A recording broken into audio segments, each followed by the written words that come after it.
On the last day of November, the Ministry of Defense of the Russian Federation held a meeting where the results of the fighting over the past month were discussed. In general, the Russian military command was satisfied with the results of the special military operation.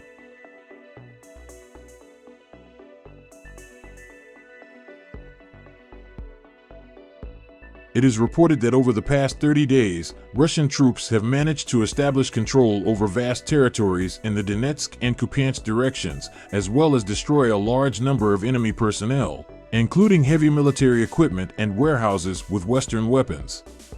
Moreover, the Russian military also noted the good dynamics of offensive actions in the Krasny Liman direction.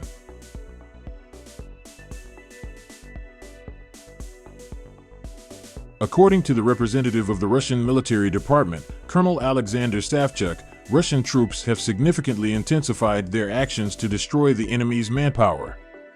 Alexander Savchuk emphasized that in the Krasny Liman direction, due to the coordinated actions of Russian troops, the enemy is literally bleeding, losing hundreds of soldiers and dozens of units of heavy equipment every day.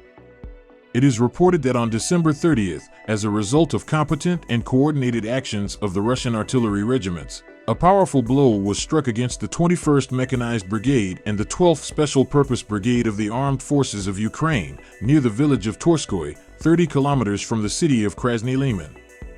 As a result, more than 100 Ukrainian soldiers, 9 infantry fighting vehicles, and 2 tanks were destroyed.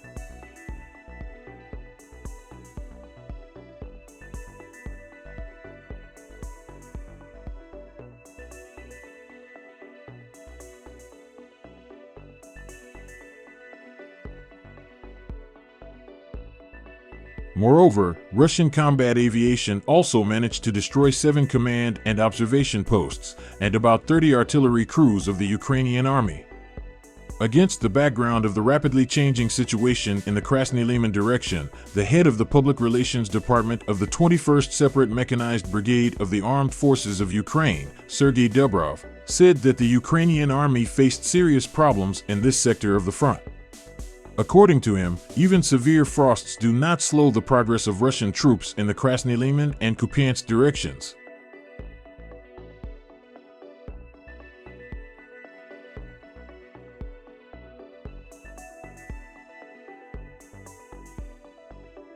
Russian troops seem to have begun to squeeze the flanks to destroy the Ukrainian army's bridgehead on the Black Zarabets River. If the Russians manage to do this, then the armed forces of Ukraine will lose the opportunity to defend their positions in this direction of the front effectively.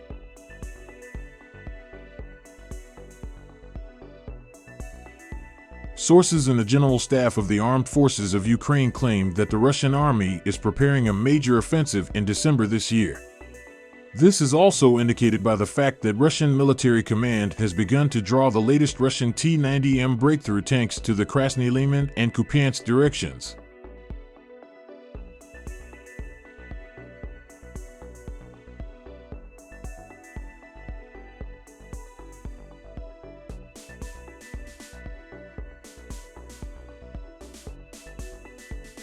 Everything seems to indicate that the Russian army is preparing a powerful strike in this direction of the front with the help of its most powerful tanks. It is reported that these latest Russian tanks are equipped with a new generation of electronic warfare systems capable of disabling not only drones, but also anti-tank missiles. By the way, many experts and even American military analysts consider the Russian T-90M breakthrough tank the best in the world.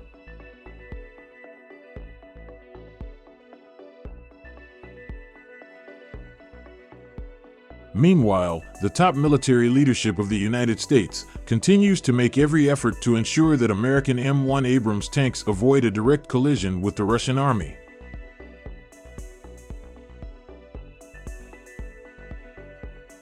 So, the Indian news channel, News 9, reported that the head of the Pentagon, Lloyd Austin, during his last visit to Kiev, demanded that the Ukrainian military use Abrams tanks very carefully and not send them into battle on the most difficult sectors of the front. Moreover, Lloyd Austin also proposed that Kiev return American tanks to the United States. In return, the head of the Pentagon offered Kyiv 124 units of German Leopard tanks and $100 million. This fact was also confirmed by numerous American newspapers and news portals.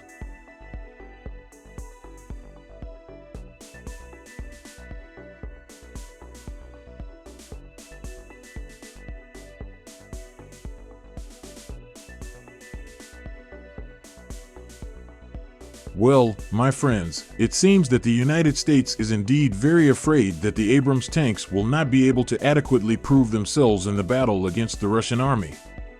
Washington is well aware that the Russians will show the whole world footage of burning American tanks, and this will cause not only reputational, but also financial damage to the U.S. military-industrial complex.